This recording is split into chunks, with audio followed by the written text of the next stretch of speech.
Hello friends, welcome है आप सभी का मेरे यूट्यूब चैनल पर। दोस्तों, आज की इस वीडियो में हम पढ़ेंगे आपका अप्लाइड केमिस्ट्री के फर्स्ट चैप्टर का most important topic molecular orbital theory, जिसको हम एमओटी के नाम से भी जानते हैं और जिसको हम आणविक कक्षक का सिद्धांत के नाम से जानते हैं। फ्रेंड्स, काफ़ी इम्पॉर्टेंट है। इसके बाद हम पढ़ेंगे LCAO मतलब linear combination of atomic orbital, और उसके बाद हम पढ़ेंगे फ्रेंड्स आपका एक और इम्पॉर्टेंट टॉपिक हाइब्रिलाइजेशन, जिसको हम संकरण के नाम से जानते हैं। और इसके बाद पढ़ेंगे फ्रेंड्स हम डी ब्रॉगली समीकरण और पढ़ने वाले हैं यहाँ पर वेस्पर थ्योरी के बारे में। तो फ्रेंड्स, वीडियो काफ़ी इंपॉर्टेंट होने वाली। वीडियो को आप छोड़कर बिल्कुल ही मत जाएं, आप वीडियो को अंत तक देखें और अपने नॉलेज को अच्छे से इंक्रीज करें, क्योंकि फ्रेंड्स यहाँ पर आपको नोट्स के माध्यम से काफ़ी ईजी तरीके से यहाँ पर पढ़ाया जाता है।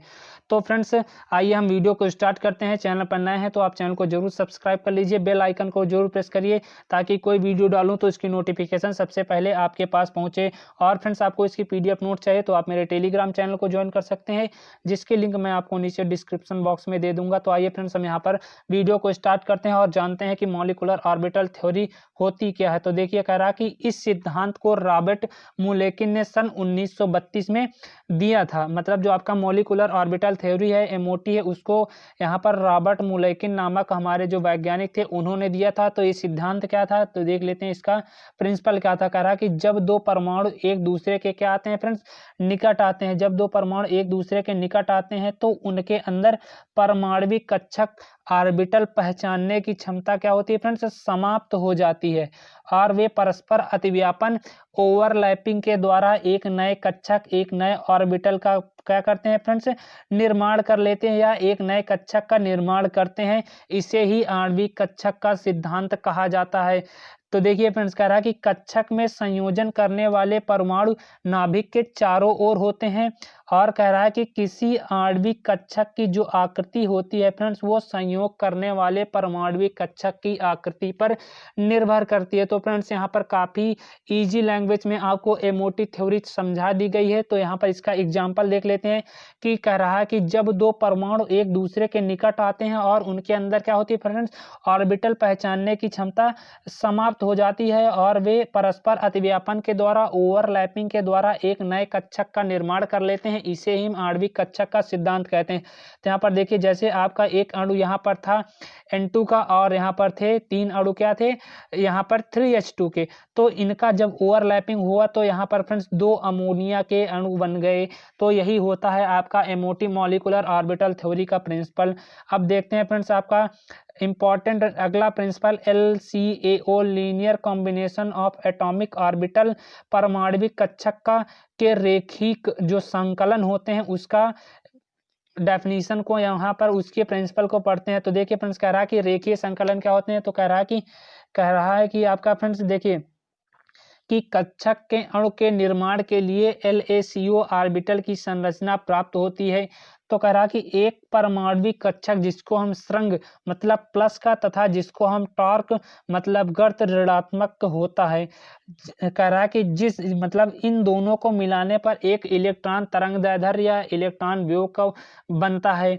जब दो परमाणु एक दूसरे के क्या होते हैं फ्रेंड्स, निकट आते हैं तो लगभग समान ऊर्जा के परमाणविक कक्षक क्या होते हैं फ्रेंड्स, बनते हैं। परस्पर अतिव्यापन करके एक नए आणविक कक्षक को बनाते हैं। कहने का मतलब है कि जब दो परमाणु एक दूसरे के क्या आते हैं फ्रेंड्स, निकट आते हैं, क्लोज आते हैं, तो लगभग समान ऊर्जा के परमाणविक कक्षक परस्पर अतिव्यापन करके ओवरलैपिंग करके एक नए आणविक कक्षक मतलब ऑर्बिटल का निर्माण करते हैं। ये फ्रेंड्स हमारे दो प्रकार के होते हैं, आणविक आबंध कक्षक मतलब मॉलिक्यूलर बॉन्डिंग ऑर्बिटल, और आपका नेक्स्ट होता है, पहले फ्रेंड्स इसको समझ लेते हैं, उसके बाद आपका नेक्स्ट आपका जो प्रकार होता है उसको पढ़ते हैं। तो यहाँ पर देखिए, आणविक आबंध कक्षक क्या होता है, इसको हम साई बी से क्या करते हैं फ्रेंड्स, प्रदर्शित करते हैं। कहने का मतलब आपका यहाँ पर जैसे कि आपका एक वेव यहाँ से गया, ये आपका पॉजिटिव हो गया, जब आपका नीचे से गया तो यहीं पर जब इसको जो हम जोड़ देते हैं तो यहीं पर फ्रेंड्स हमारा क्या मॉलिक्यूलर बॉन्डिंग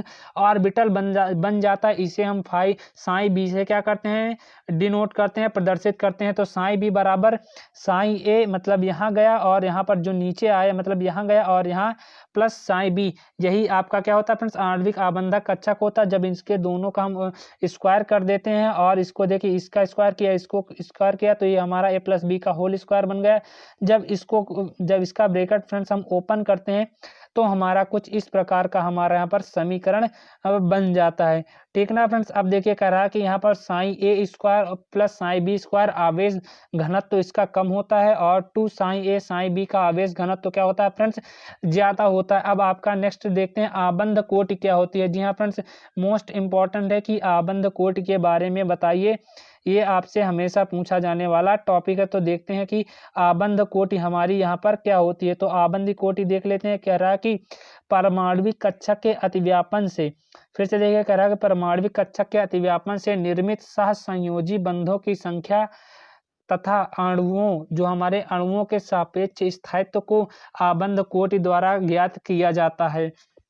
देखते हैं यहाँ पर कह रहा है कि किसी अणु के आबंधी आणविक कक्षक जो हमारे Nb तथा विपरीत बंध या आणविक कक्षकों में समावेशित इलेक्ट्रॉनों की संख्या के अंतर के आधे के अंतर को उस अणु का आबंध कोटि कहते हैं। यहाँ पर देख लीजिए अंतर का यहाँ पर प्रयोग 2 बार हुआ। कह रहा है कि आणविक कक्षक में समावेशित इलेक्ट्रॉनों की संख्या के अंतर के आधे के अंतर को उस अणु का आबंध कोटि कहते हैं। यहाँ पर देखिए आबंध कोटि बराबर आपका हो जाता है 1/2 Nb माइनस Na, जहाँ पर आपका जो Nb के बताता है फ्रेंड्स आणविक आबंध जो आबंधी आणविक में उपस्थित इलेक्ट्रॉनों की संख्या को बताता है। ठीक ना फ्रेंड्स। अब पढ़ते हैं आबंध कोटि की आवश्यकताएं क्या होती है। तो नंबर 1 होता है अणु की स्थायित्व के लिए, दूसरा जो होता है Nb इज क्या होता है ग्रेटर देन Na के लिए, तब अणु हमारा स्थिर होता है।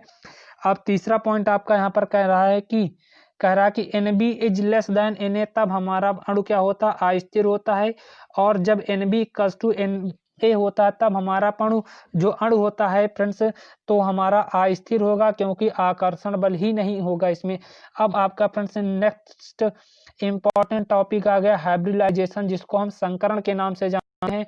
फ्रेंड्स संकरण का अर्थ ही होता है कि परस्पर मिलना, परस्पर बॉन्डिंग करना। संकरण का ही अर्थ होता है कि परस्पर मिलना। अब देखते हैं कि वह प्रक्रिया जिसमें समान अथवा लगभग समान ऊर्जा के भिन्न परमाणु, फिर से समझ लीजिए कह रहा है कि वह प्रोसेस जिसमें समान अथवा लगभग समान ऊर्जा के भिन्न परमाणविक कक्षक परस्पर मिलकर ऊर्जा के पुनर्वितरण के द्वारा समान आकृति के नए कक्षक बनाते हैं, वही हमारा फ्रेंड्स हाइब्रिडाइजेशन संकरण कहलाता है। और नए कक्षक संकरित कक्षक कहलाते हैं, जिनकी संख्या भाग लेने वाले परमाणविक कक्षकों की संख्या के बराबर होती है।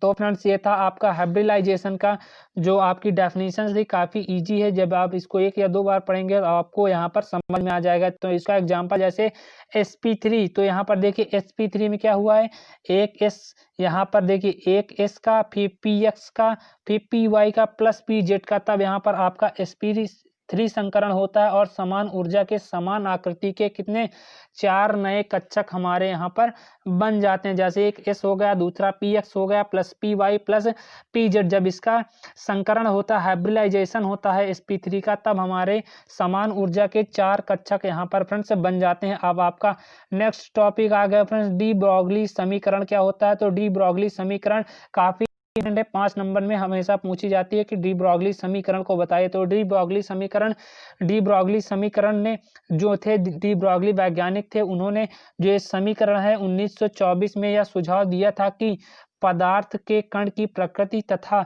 जो तरंग प्रकृति के मध्य एक संबंध स्थापित होता है, जिससे यह पता चलता है कि द्रव्यमान तथा वेग में युक्त प्रत्येक कण की जो तरंग दैर्ध्य होती है, वेवलेंथ होती है, वो हमारी निश्चित होती है, कांस्टेंट होती है। प्लांक के नियम के अनुसार कह रहा है E बराबर हमारा क्या होता है एच न्यू होता है। इसको हम समीकरण 1 मान लेते हैं। और अल्बर्ट आइंस्टाइन के समीकरण के अनुसार E बराबर mc² के, इसको हम फ्रेंड्स का क्या मान लेते हैं, ये हमारा इसको समीकरण 2 मान लेते हैं। और इसकी हम समीकरण 1 और समीकरण 2 की कंपेरिजन कर देते हैं, तुलना कर देते हैं। तो यहाँ पर H new equals to mc², तो एच v अपॉन सी को हम इधर ले आए, क्योंकि यहाँ पर c² को हम क्या लिख सकते हैं फ्रेंड्स c इंटू सी लिख सकते हैं। तो एक c आपका यहाँ पर आ गया है, एक c आपका यहाँ पर बचा हुआ है।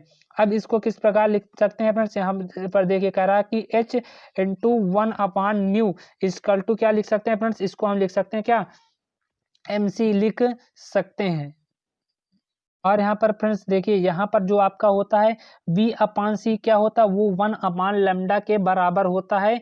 तो यहाँ पर आ गया h 1/λ इक्वल टू mc। तो यहाँ पर हमको किसकी वैल्यू चाहिए फ्रेंड्स, लैम्डा की वैल्यू चाहिए। तो लैम्डा की वैल्यू क्या आएगी हमारे h इंटू mc, जब इसको हम इधर से ट्रांसफर कर देंगे, ठीक है ना फ्रेंड्स। अब यहाँ पर लैम्डा की वैल्यू हमको ये मिल गई, ये हमारा क्या है, एक कण है। अब कह रहा है कि lambda equals to h into mv, क्योंकि हमारा क्या होता है फ्रेंड्स, यहाँ पर c और v, यहाँ पर देखिए c इक्वल्स टू v के बराबर होता है। तो इसी प्रकार हम लिख सकते हैं लैम्डा बराबर h/p। इसको हम फ्रेंड्स क्या कर सकते हैं, लिख सकते हैं। यही हमारा क्या होता है, लैम्डा इक्वल्स टू h/p। यही हमारा जो आपका सिद्धांत होता है, वही आपका यहाँ पर सिद्धांत हो जाता है, डी ब्रॉगली समीकरण हो जाता है। अब आपका फ्रेंड्स नेक्स्ट जो आपका यहाँ पर टॉपिक होने वाला वेस्पर थ्योरी क्या होती है, मोस्ट इंपॉर्टेंट है। Valency shell electron pair repulsion theory most important, ये भी आपकी परीक्षा में पूछी जा चुकी है। और उम्मीद है कि आपकी अगली बार जो आपकी परीक्षा होने वाली है सेमेस्टर एग्जाम, उसमें भी पूछा जाए। तो देखिए कह रहा कि इस सिद्धांत का जो प्रतिपादन है उसे किसने किया था, लुईस कोसेल ने किया था। तो सबसे पहले आप यहाँ पर जो हमारे वैज्ञानिक हैं उसका इनके ही नाम याद कर लीजिए कि जो हमारी वेस्पर थ्योरी का प्रतिपादन लुईस कोसेल ने किया था। इस सिद्धांत के अनुसार किसी पूर्ण संयोजकता कोष में सभी इलेक्ट्रॉन युग्मों में व्यवस्थित होते हैं। ये इलेक्ट्रॉन आबंधी युग्म, बॉन्ड पेयर या एकाकी लोन पेयर होते हैं। तो जो आपका किसी पूर्ण इलेक्ट्र संयोजकता कोष में जो सभी इलेक्ट्रॉन होते हैं युग्मों में व्यवस्थित होते हैं, पेयर्स में व्यवस्थित होते हैं।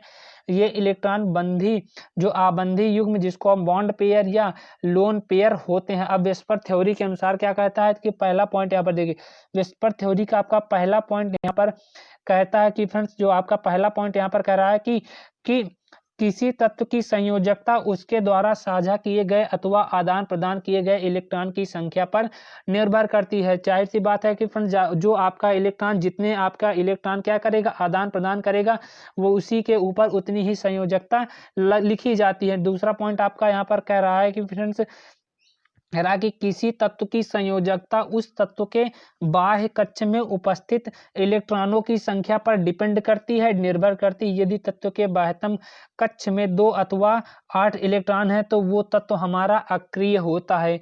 जो हमारे निष्क्रिय तत्व होते हैं वो अगर उनके बाह्यतम कोश में क्या है, 2 और 8 इलेक्ट्रॉन है, तो वो हमारे अक्रिय तत्व कहलाते हैं। आपका नेक्स्ट यहाँ पर पॉइंट आ रहा है, कह रहा है कि जिन तत्वों के बाह्यतम कोश में 8 इलेक्ट्रॉन होते हैं, वे इलेक्ट्रॉन का साझा करके 8 मतलब यहाँ पर देखिए कह रहा है कि जिन तत्वों के बाह्यतम कोश में 8 इलेक्ट्रॉन से कम होते हैं, यहाँ पर फ्रेंड्स होना चाहिए कम होते हैं, तो वे इलेक्ट्रॉन यहाँ पर देखिए, तो वे इलेक्ट्रॉन का साझा करके 8 इलेक्ट्रॉन करने की प्रवृत्ति रखते हैं। और यहाँ पर जैसे है हाइड्रोजन, लिथियम और बेरिलियम अपनी बाह्य कक्षा में 2 इलेक्ट्रॉन रखने की प्रवृत्ति रखते हैं। तो ये था फ्रेंड्स आपका वेस्पर थ्योरी के कुछ इंपॉर्टेंट पॉइंट। तो उम्मीद करता हूँ फ्रेंड्स वीडियो पसंद आया हो तो वीडियो को जरूर लाइक करें।